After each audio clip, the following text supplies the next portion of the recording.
भारत में आज की युवा पीढ़ी पहले की पीढ़ियों से अलग है। इंटरनेट, डिजिटल पेमेंट, स्टार्टअप संस्कृति और सोशल मीडिया ने पैसे कमाने और खर्च करने का तरीका बदल दिया है। आज का युवा जल्दी कमाना चाहता है, जल्दी खर्च करता है और जल्दी निवेश भी करना चाहता है। लेकिन अक्सर समस्या ये होती है कि पैसे को सही तरीके से मैनेज करने की समझ कम होती है। बहुत से लोग पहली सैलरी मिलते ही खर्च शुरू कर देते हैं। महंगा mobile, bike, online shopping, travel और लाइफस्टाइल पर खर्च बढ़ जाता है। कुछ समय बाद उन्हें एहसास होता है कि बचत नहीं हो रही है। यही वो समय है जब पर्सनल फाइनेंस की समझ जरूरी हो जाती है। पर्सनल फाइनेंस का मतलब है अपने पैसे को सही तरीके से कमाना, खर्च करना, बचाना और निवेश करना। अगर कोई व्यक्ति अपनी आय का सही उपयोग करना सीख जाता है, तो वो जल्दी आर्थिक रूप से मजबूत बन सकता है। आज के समय में महंगाई तेजी से बढ़ रही है। अगर पैसा सिर्फ बैंक में पड़ा रहेगा तो उसकी असली कीमत कम होती जाएगी। इसलिए बचत के साथ निवेश करना भी जरूरी है। आज के इस वीडियो में समझेंगे कि आज के भारतीय युवाओं को पैसे को कैसे मैनेज करना चाहिए, बचत कैसे बढ़ानी चाहिए और निवेश कैसे शुरू करना चाहिए। आज के बहुत से युवा तीन बड़ी गलतियां करते हैं। पहली गलती है बिना बजट के खर्च करना। महीने की शुरुआत में सैलरी आती है और कुछ ही दिनों में आधा पैसा खर्च हो जाता है। बाद में जरूरी खर्च के लिए पैसे कम पड़ जाते हैं। दूसरी गलती है बचत को प्राथमिकता न देना। बहुत से लोग सोचते हैं कि जब ज्यादा कमाई होगी तब बचत करेंगे, लेकिन सच ये है कि बचत आदत से शुरू होती है, आय से नहीं। तीसरी गलती है निवेश को देर से शुरू करना। कई लोग सोचते हैं कि निवेश 30 या 35 साल के बाद शुरू करना चाहिए, जबकि जल्दी निवेश शुरू करने से कंपाउंडिंग का फायदा मिलता है। उदाहरण के लिए, अगर कोई व्यक्ति 22 साल की उम्र में हर महीने 5,000 रुपए निवेश करता है, तो 20 से 25 साल में बड़ी राशि बन सकती है। इसलिए सही समय पर सही फैसले लेना जरूरी है। बजट बनाना सबसे जरूरी वित्तीय आदत है। बजट का मतलब है कि आपकी आय कितनी है और उस आय का कितना हिस्सा किस जगह खर्च होगा। अगर बजट नहीं होगा तो पैसा धीरे धीरे खत्म हो जाएगा और पता भी नहीं चलेगा। एक आसान तरीका है 50-30-20 नियम। 50% आय जरूरी खर्च के लिए, 30% लाइफस्टाइल खर्च के लिए, 20% बचत और निवेश के लिए जरूरी खर्च में शामिल होते हैं। किराया, खाना, बिजली बिल, मोबाइल और इंटरनेट, यात्रा खर्च, लाइफस्टाइल खर्च में शामिल हैं। बाहर खाना, ऑनलाइन शॉपिंग, मनोरंजन, ट्रैवल। 20% हिस्सा बचत और निवेश के लिए होना चाहिए। आज कई मोबाइल ऐप भी बजट ट्रैक करने में मदद करते हैं। अगर व्यक्ति हर खर्च को रिकॉर्ड करता है तो उसे जल्दी पता चल जाता है कि पैसा कहाँ जा रहा है। इमरजेंसी फंड का मतलब है ऐसा पैसा जो सिर्फ आपात स्थिति में उपयोग किया जाए। जीवन में अचानक कई परिस्थितियां आ सकती हैं। नौकरी चली जाना, मेडिकल इमरजेंसी, परिवार की जरूरत, अचानक बड़ा खर्च। अगर आपके पास इमरजेंसी फंड नहीं है तो आपको लोन लेना पड़ स्टार्टेड है। फाइनेंस एक्सपर्ट सलाह देते हैं कि कम से कम 6 महीने के खर्च जितना इमरजेंसी फंड होना चाहिए। उदाहरण के लिए, अगर आपका मासिक खर्च 25,000 रुपए है तो कम से कम 1.5 लाख रुपए का इमरजेंसी फंड होना चाहिए। ये पैसा ऐसे स्थान पर रखना चाहिए जहां से जरूरत पड़ने पर तुरंत निकाला जा सके, जैसे saving account, liquid fund, fixed deposit. Emergency fund निवेश नहीं है, इसका उद्देश्य सुरक्षा है। बहुत से लोग बचत और निवेश को एक ही समझते हैं, लेकिन दोनों अलग हैं। बचत का मतलब है पैसा सुरक्षित रखना। निवेश का मतलब है पैसे को बढ़ाने के लिए उपयोग करना। उदाहरण, बचत के साधन सेविंग अकाउंट, फिक्स्ड डिपॉजिट। निवेश के साधन म्यूचुअल फंड, शेयर बाजार, पीपीएफ, एनपीएस। अगर पैसा सिर्फ सेविंग अकाउंट में रहेगा तो उस पर बहुत कम ब्याज मिलेगा, लेकिन निवेश के जरिए पैसा समय के साथ बढ़ सकता है। इसलिए दोनों का संतुलन जरूरी है। कंपाउंडिंग को सरल भाषा में समझें तो इसका मतलब है पैसे पर मिलने वाला ब्याज भी आगे ब्याज कमाता है। उदाहरण, अगर आप 10,000 रुपए निवेश करते हैं और उस पर 10% रिटर्न मिलता है तो अगले साल राशि 11,000 हो जाएगी। अगले साल ब्याज 10,000 पर नहीं बल्कि 11,000 पर मिलेगा। समय के साथ यही प्रक्रिया बड़ी राशि बना सकती है। इसलिए कहा जाता है कि निवेश में सबसे महत्वपूर्ण चीज है समय। जो व्यक्ति जल्दी निवेश शुरू करता है, उसे ज्यादा फायदा मिलता है।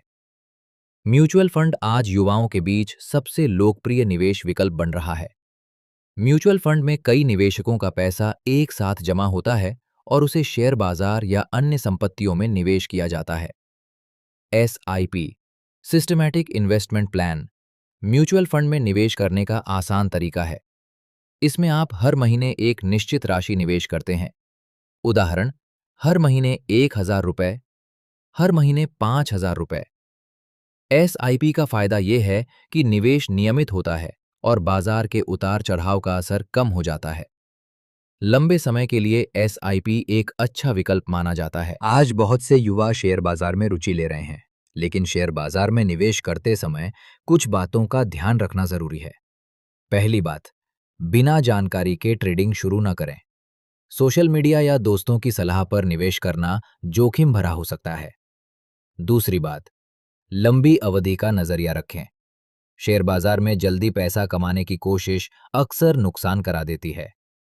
तीसरी बात, अपने कुल निवेश का छोटा हिस्सा ही शेयरों में लगाएं अगर आप नए निवेशक हैं। शेयर बाजार में निवेश करने से पहले कंपनी के बारे में जानकारी लेना जरूरी है।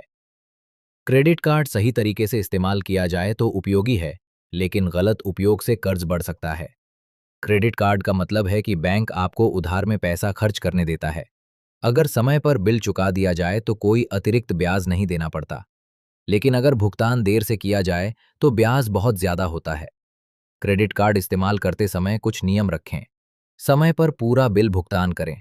जरूरत से ज्यादा खर्च न करें। सिर्फ जरूरी चीजों के लिए उपयोग करें। क्रेडिट कार्ड का सही उपयोग आपके क्रेडिट स्कोर को भी बेहतर बनाता है। क्रेडिट स्कोर एक संख्या होती है जो ये बताती है कि आप कर्ज चुकाने में कितने भरोसेमंद हैं। भारत में ये स्कोर आमतौर पर 300 से 900 के बीच होता है। 750 से ऊपर का स्कोर अच्छा माना जाता है। अगर आपका क्रेडिट स्कोर अच्छा है तो लोन आसानी से मिल सकता है, ब्याज दर कम हो सकती है, क्रेडिट कार्ड मिलना आसान होता है। क्रेडिट स्कोर बेहतर रखने के लिए जरूरी है लोन और कार्ड का समय पर भुगतान, ज्यादा कर्ज न लेना, भुगतान में देरी न करना। बहुत से युवा टैक्स प्लानिंग को नजरअंदाज करते हैं, लेकिन सही टैक्स प्लानिंग से पैसा बचाया जा सकता है। भारत में कुछ निवेश ऐसे हैं जिन पर टैक्स छूट मिलती है। उदाहरण, PPF, ELSS, mutual fund, NPS, life insurance. इन निवेशों के जरिए टैक्स बचाने के साथ साथ लंबी अवधि की संपत्ति भी बनाई जा सकती है। टैक्स प्लानिंग साल के अंत में नहीं, बल्कि साल की शुरुआत में करना बेहतर होता है। आज भारत में डिजिटल पेमेंट तेजी से बढ़ रहे हैं। UPI, मोबाइल वॉलेट और ऑनलाइन बैंकिंग ने भुगतान को आसान बना दिया है, लेकिन डिजिटल सुविधा के साथ सावधानी भी जरूरी है। कुछ सुरक्षा नियम: OTP किसी के साथ साझा न करें, संदिग्ध लिंक पर क्लिक न करें, अनजान कॉल पर बैंक जानकारी न दें। ऑनलाइन धोखाधड़ी के मामले बढ़ रहे हैं, इसलिए जागरूक रहना जरूरी है। आज बहुत से युवा सिर्फ एक नौकरी पर निर्भर नहीं रहना चाहते। इंटरनेट ने अतिरिक्त आय के कई अवसर दिए हैं। कुछ लोकप्रिय विकल्प हैं: freelancing, content creation, online business, digital marketing, skill आधारित काम।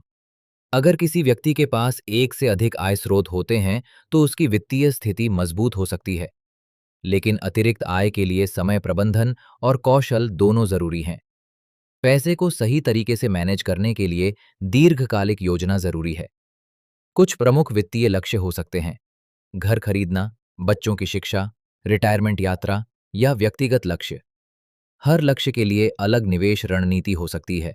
उदाहरण के लिए, रिटायरमेंट के लिए लंबी अवधि का निवेश जरूरी है।